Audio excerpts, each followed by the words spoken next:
Well, the left celebrating this week when New York Governor Andrew Cuomo signed what they deemed to be a historic pro-abortion bill. Here's passed new legislation to protect a woman's right to an abortion. New York Governor Andrew Cuomo signed a new bill that will strengthen abortion rights. The governor tweeted the Reproductive Health Care Act will protect Roe v. Wade regardless of what the federal government does. He called it a victory for all New Yorkers. The state also passed a bill this week banning conversion therapy for LGBTQ minors. Why is the governor of New York, Cuomo, suddenly coming out with the most extreme abortion law you could possibly imagine, that women can kill the baby all the way to birth? Today, after a long wait, lawmakers in Albany moved to strengthen abortion rights in New York. Abortion is a medical procedure. It is not a crime. State lawmakers from both the Assembly and the Senate today celebrated. A bill introduced way back in 2007 finally removes abortion from the state penal code. It also ensures women the right to an abortion in New York, should that federal right ever be changed by the Supreme Court. Pro-choice activists fear abortion laws could change dramatically and soon. We have a president who's made it very, very clear that he wants to overturn Roe v. Wade. Today, here in New York, we are saying no. For years, the law would pass the Assembly but fail in the Republican-controlled Senate. That all changed last fall when voters put Democrats firmly in charge in Albany. I support this act. It's crucial that we protect a woman's right to choose, particularly at this moment in history where women's rights are under attack. But Cardinal Dolan today called the new law radical. It's so important for us to insist that the protection of the baby in the womb is a civil rights issue. It's not a Catholic issue. It's not a religious issue. It is a civil rights issue. Today's changes in Albany would also require insurance companies to cover contraception for patients. And late-term abortions would now be legal at the discretion of a doctor or other health care providers. We're saying that here in New York, women's health matters. We're saying here in New York, women's lives matter. We're saying here in New York, women's decisions matter. This message is going to do the same thing. This has been too long coming, and it's been too obvious and too unfair. Women's equality in the law and in the Constitution for all. But many Catholics were outraged by the bill, which granted more access to and late-term abortions. Bishop of Albany, the Most Reverend Edward Scharfenberger, joins us now. Reverend, so first of all, let's get your reaction to this new bill. Well, as you just said very well, it was a celebration of abortion, which to me is a celebration of death. It's a dehumanization of a whole class of human beings in our society. The child in the womb, who clearly is a human subject from the moment of conception. All the science proves that. So even though it has been advertised as a bill that brings more equality to women, it excludes a certain class of women, the unborn. Half of all abortions are females. So I do not see it something that I would celebrate. As a matter of fact, it extends, actually it takes away protections that previously we had. I fiercely believe, as I said more than 2 decades ago, that human rights are women's rights and women's rights are human rights. Hillary Clinton standing with Governor Cuomo on stage at Barnard College as they push the Reproductive Health Act. This would codify Roe v. Wade into New York state law. We have said we're going to pass it in 30 days. I believe we're going to pass it in 30 days. And just so there's no ambiguity, we do the budget in April. I will not pass a budget until the Reproductive Health Act and the Contraceptive Care Act are passed, period. For years, a Republican-led Senate has stopped Democrats from changing the state's abortion law. But Democrats just won the majority. And I am sure we are both going to do it. And we know that the governor's going to sign it. And healthcare professionals don't have to be the one. A doctor doesn't have to be the one that is even performing it. And any reason goes. Why would Governor Cuomo do that? Well, are you alleging it's not just because he's so in favor of women's right to choose their own reproductive situation? I am suggesting You that. are suggesting Yes, that? I am suggesting that. Because that's what I thought. I thought it was just he loves well, women so much. Yeah, and they celebrated this as a huge victory. They lit up the sky of New York with pink so they could celebrate this huge victory. Now, it is so unpopular with the American people. It is the fringe of the fringe. It's way beyond anything that anybody has ever proposed, way beyond France, way beyond Europe. We are on the cutting edge in New York of death. But equal with North Korea, we should point out. We are now equal with North Korea on that So one. we got that.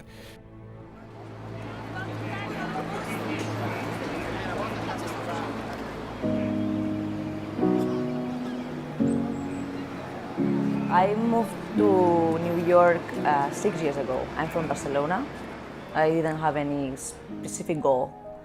And I shared an apartment with 2 more people. I'm a waitress right now and a manager at the restaurant. My shifts are at night. And then after work, I would go out with my friends and have drinks. So I was living like a single woman life in New York. Pretty fun. I had a boyfriend. We didn't live together, but I did have a boyfriend. One day, I realized I didn't get my period. I felt a little dizzy, so I thought I would take a test just to make sure that everything was fine.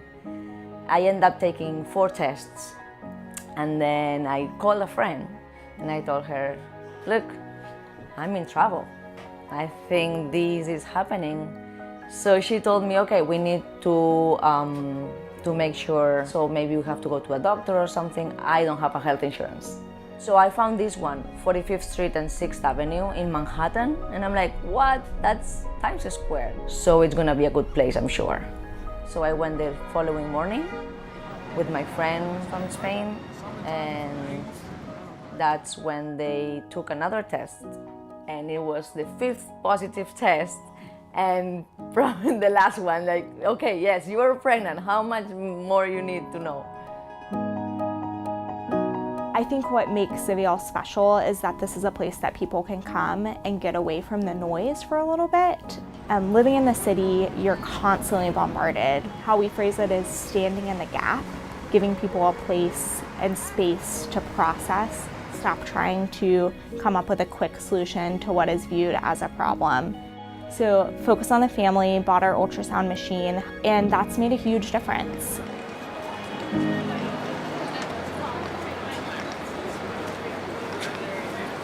Since I remember, I always thought that I would never have an abortion. I thought I would never consider abortion, but there was a tiny moment I had to consider that just because I was so scared. What if I can? What if I have to take this?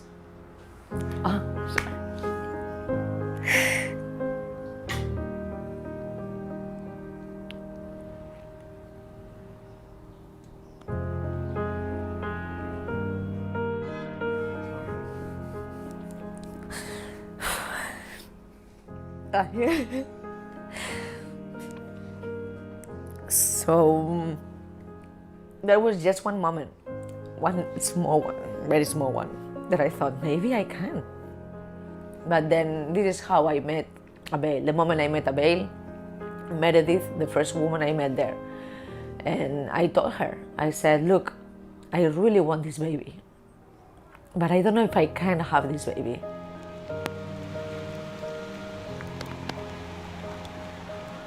New York City can be very lonely, especially because a lot of people are transient. A lot of people don't grow up here, so they come here for school or for a job, and they don't have any family here. They just have their roommates or their partners, co-workers, things like that, and sometimes they can't even tell anyone that they're pregnant. Avail is probably one of the only places in New York that a woman can get a free ultrasound in her earlier phase of pregnancy within the first trimester and not have to commit to something either way. And I think for a lot of women, that's very empowering, and like being able to give them information but not making them feel pressured towards one way or another. And so by having that ultrasound, it counteracts this false message of, oh, it's just a blob of tissue, oh, it's just your missed period, which is completely unscientific. And I think something that the pro-life community can definitely benefit from is being able to present the evidence. And so that woman feels empowered by her own choice, saying, look, I've looked at all the facts. This is what fetal development looks like, and these are my own wants and desires and instincts in this situation.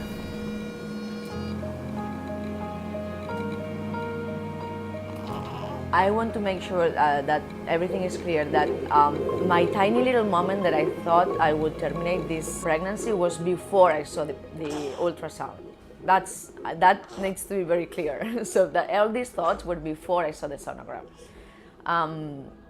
The moment I saw that heartbeat, changed everything. Everything. That was life. And that was her. Sorry.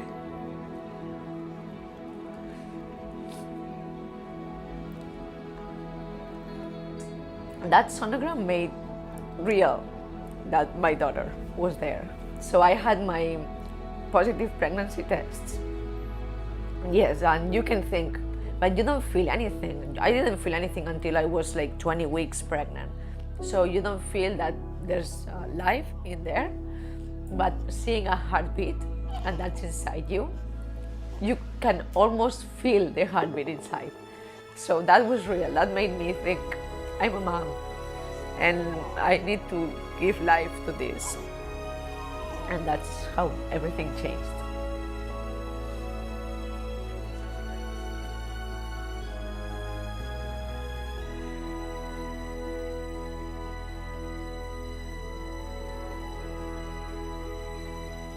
How shall we who died to sin continue to live in it? Jesus talked about coming to die. Paul talked about a death occurring in your life and mine when we came to Christ. And if we don't get back to that message of the gospel, we lose. And we ask why the culture is decaying around us. Jesus says, you are the salt, you are the light. Salt, listen, is a preservative. It preserves. We have in our culture today, in the last 40 years, 55 million babies dead. 55 million. You can't even say that and make sense of it. 55 million, 3,000 babies dead a day in our country, in our culture. These abortion mills around you and around me. Where's our salt? Where's our light?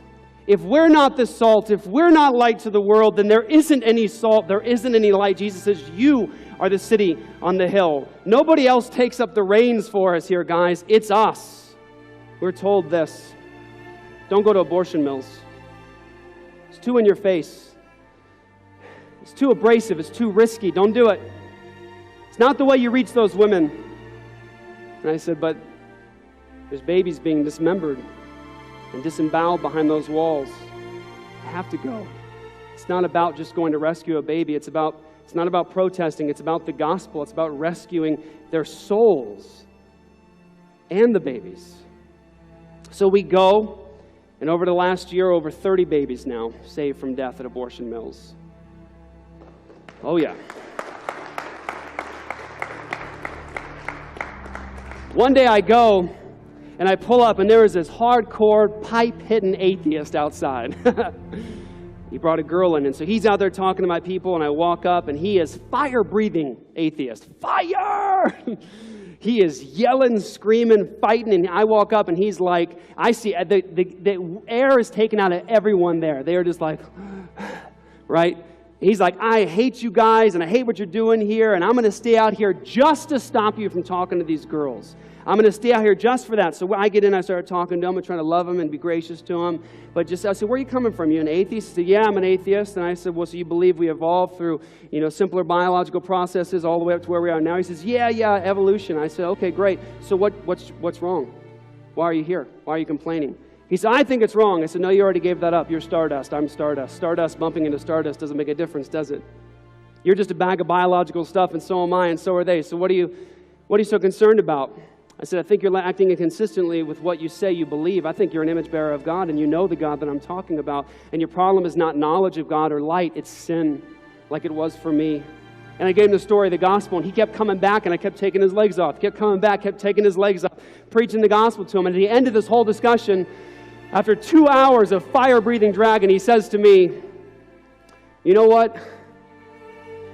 I don't agree with what you're doing. And I still disagree. I still disagree. But I gotta tell you something. I really like you. He really likes me. After I just told this guy to repent and believe and come to Christ for eternal life and peace with God, and if he doesn't, he's going to perish in his sins, and he really likes me. So you can do it with love and grace and compassion. This is what I'm going to share with you. The story's not over.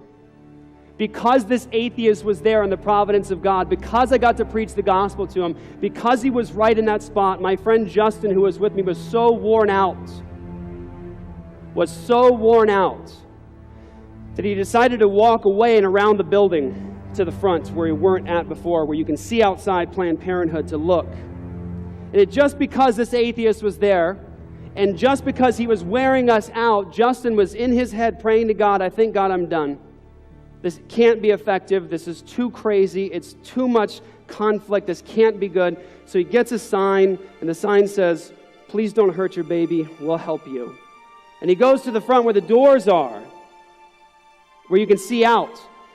He stands there and he plants and he's praying, Lord, it's just worthless. I'm not coming back. I can't do this. And just that moment, because the atheist was there in the providence of God, and Justin walks to the front with a sign that says, please don't hurt your baby, we'll help you. Inside Planned Parenthood was a man named Chris. And Chris was praying in his mind while his wife was in the back getting ready in pre-op. In the lobby, God, if you want me to do something, give me a sign.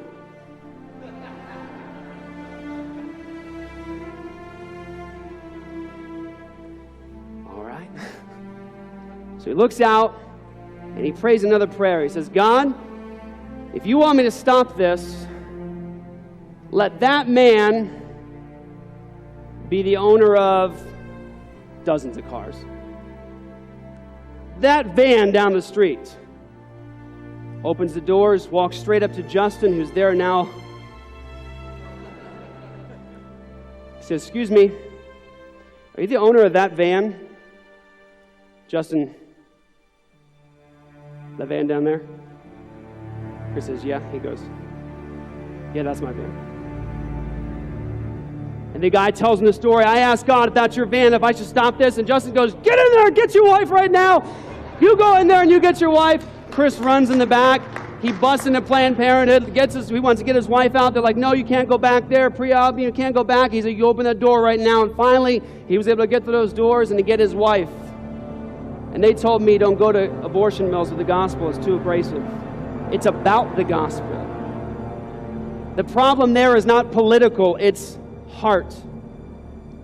And hearts don't change without the good news. You need to be willing to risk everything. And that's not the end of the story. Tina, would you come on up? Where are you at?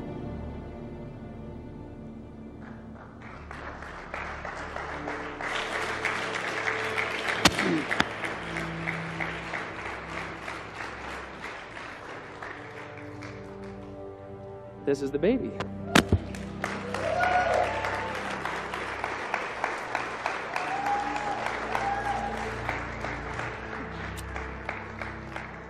So I wanted to bring you because I wanted people to love on you and just pray for you and just bless you. Do you want to share anything with anybody, something on your heart you want to say?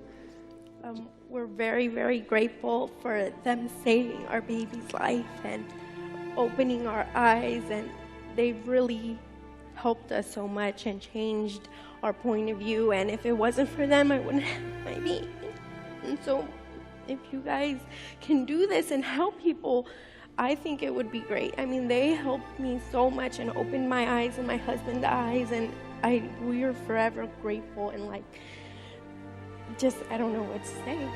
just so grateful that without them, I wouldn't have my baby. And they opened my eyes and gave me this beautiful gift. And God is just so wonderful. And you guys are also wonderful for doing this and opening people's eyes and helping them. And yeah. Thank you so much, Tina. Thank you so much. For everything. Thank you. Please say hi to her. Bless that baby. I have an irrefutable argument. You can't refute it. About bringing the gospel to the hard places despite the conflict. That's my argument.